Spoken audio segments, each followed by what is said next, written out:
Okay, now we're going to go over form and function of the AR. So, an AR is a gas gun. So, what does that mean? That means the gases created when firing a bullet are what cycle the action, which is sending the bolt back and then resending it into place. So the AR-15 is a semi-automatic rifle, meaning that with a single pull of the trigger, one bullet is fired, the case is ejected, a new round is chambered, and it's ready to fire again with the next pull of the trigger. So kind of how does that all work? So here is our completed upper. This right here is kind of a breakdown of what's in that upper. So here's your upper receiver.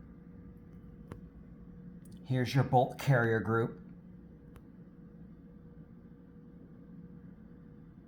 That's your charging handle. You then have your barrel, your gas block, and then gas tube. So this barrel is an older barrel for a 6.5 Creedmoor AR-10, but I can use it to kind of explain what happens with all of this. So here is also your completed lower. So we're going to kind of put that up right here, right? So the trigger is pulled, which is going to engage the firing pin, which is in here. This bolt carrier group, the bolt is actually locked in like this. So it can't come out, right? So when a bullet is fired, it travels down this tube, building pressure until it reaches right here. There's this little hole right there. All a gas block does is create a channel for the pressure to go up into this tube and send the pressure back down. So when you have an adjustable gas block, you just have the ability to adjust pretty much how big or small that hole is, or how much gas can be sent back into this tube. So when it goes into this tube, so when you fire the bullet, it's gonna try to send this back, but it's not because it's locked. Well, this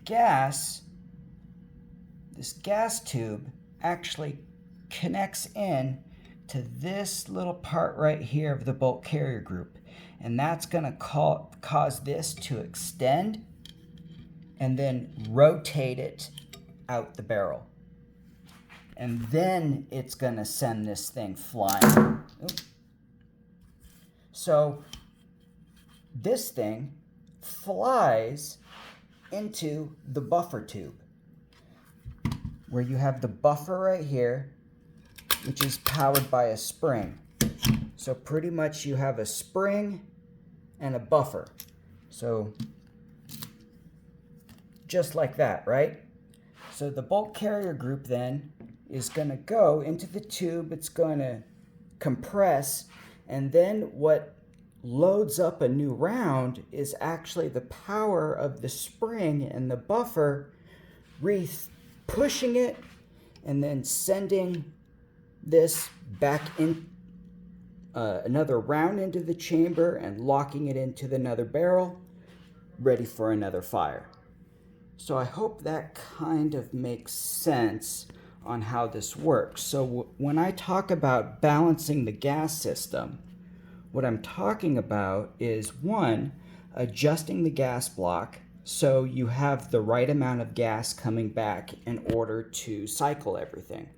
But if it's overgassed, you're going to have higher recoil, you're going to possibly damage your brass, the injection is going to be of the empty cartridge is going to be forward, as opposed to like more of a I mean, it's going to shoot out at like a 1 o'clock or 2 o'clock as opposed to like a 4 or 5 o'clock, which is what you want. So you're balancing the gas with then the buffer system. So you can have different buffer weights, H2, H3, H4, each getting heavier. You can also have different spring tensions. So, you know, this is going to be this is a coiled spring, so it's going to be a very heavy spring, where this spring right here is actually a very light spring, kind of meant for the like 300 blackout. So you're trying to balance all of that together. So how do you know when you're balanced correctly?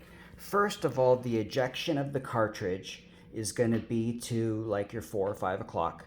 But also, when you shoot the very last round, the bolt should hold open. So let me... The very last round you shoot in a magazine should lock back the bolt, allowing you to eject the magazine, put another one in, and then releasing the bolt for another round of fire. So you need to have it pressured enough so it can have that lock all the way back. That's a good indicator.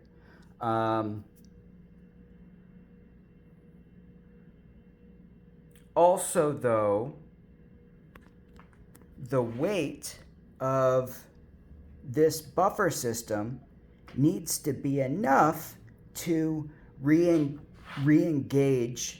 the round. So, see how I just closed it like that? If you don't have a strong enough spring, it's not going to have enough force to close that first round. And it might leave it, you know, partially opened like that. That's when you have the help of the forward assist, which will lock it in all the way. So one of the trickier cartridges or guns was the 300 Blackout, which is the very first gun I ever made. So that's this upper right here. See how it doesn't have a forward assist? So I was running into issues when I was shooting factory 220 grain subsonic rounds. I wasn't getting enough power from the round to fully lock back the bolt. So what I did was I lightened the spring. But because I lightened the spring, it didn't give it enough power to close that first round. And because I chose to get an upper that didn't have a forward assist, I then couldn't close it. So I had to come up with another solution, right? And what that solution was actually to get a lightened bolt carrier group. So see how this kind of is a lot smaller than this one is. So again, you have the whole system, right? So you have the weight of the bolt carrier group, you have the weight of the buffer, you have the tension of the spring, all balanced with the amount of gas you have. So, and adjusting that gas block to be that appropriate amount of gas. So I guess one of the other just kind of key things to keep in mind is what is called dwell time. So dwell time is the distance between this hole where the gas block's going to be and the end of the barrel. It's the pressure that's built up in this distance that is the pressure that gets sent through right here. So you can get barrels that have different lengths in terms of where that gas block is. So for example, on my 300 Blackout, that gas block's right there. It's what's called a pistol length. This one, which is right here, is considered a carbine length. This is a rifle length, and then this is a rifle plus one. So you kind of have to keep that into consideration in terms of the barrel you buy and the different options that are available to you there. So anyway, that's kind of the overall cycle of everything. What I want to do is kind of also show you the various different kind of parts and just what's on the gun itself. So first of all, obviously, here's your lower receiver. I have a magazine in right here. This is going to be your magazine release. That releases the magazine for you. I do have an extended magazine release. Makes it easier to eject. So I did get you one of those for yours. Obviously, we have the trigger. This is going to be your safety selector. It is ambi, meaning you can engage it from both sides. So this is your stock. So one of kind of the cool things about an AR is that you do have an adjustable stock. Obviously this being your buffer tube, it runs up and down the buffer tube. So depending whether you're shooting prone, whether you're standing up, you can adjust it to that appropriate length. Also, that makes it really nice to get the right distance from your scope so you can see the scope clearly too. Kind of one of the things that I don't like about the adjustable thing is it's kind of loose. These Magpul stocks though do have a locking mechanism, which makes it super solid on there, which I love. Okay, so you have your handguard. So this piece is called your handguard. Some people call it a rail. This particular handguard is what, can you attach things to, right? So anything that's kind of attached, a general term for it is called furniture.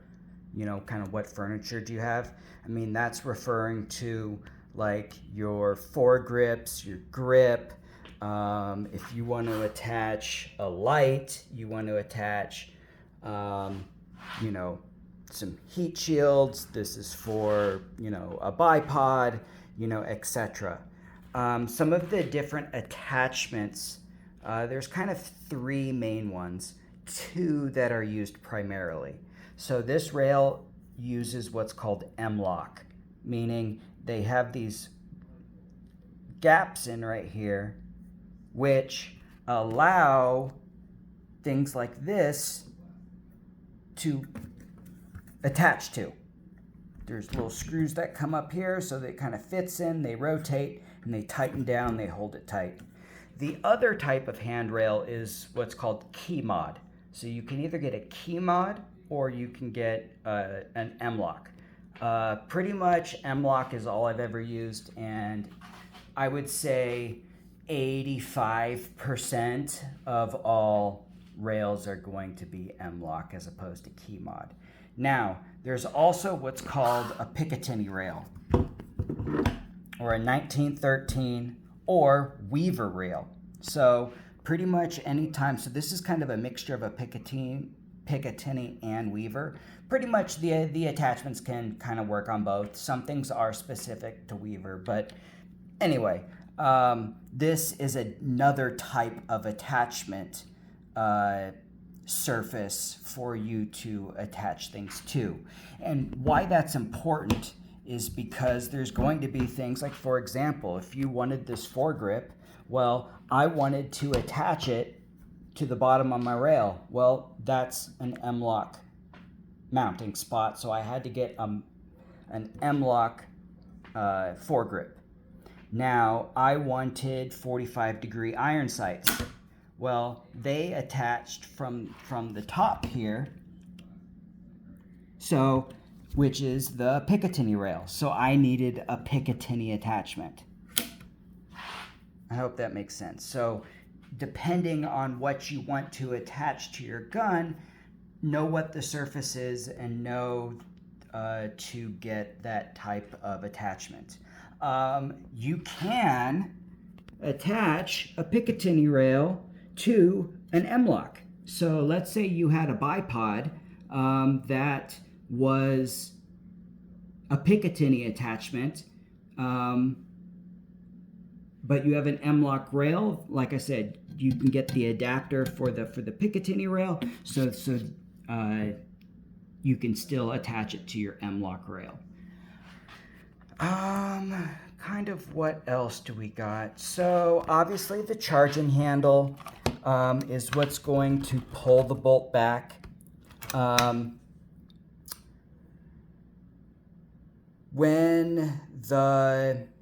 This is your dust cover, it'll automatically pop open when you engage the action.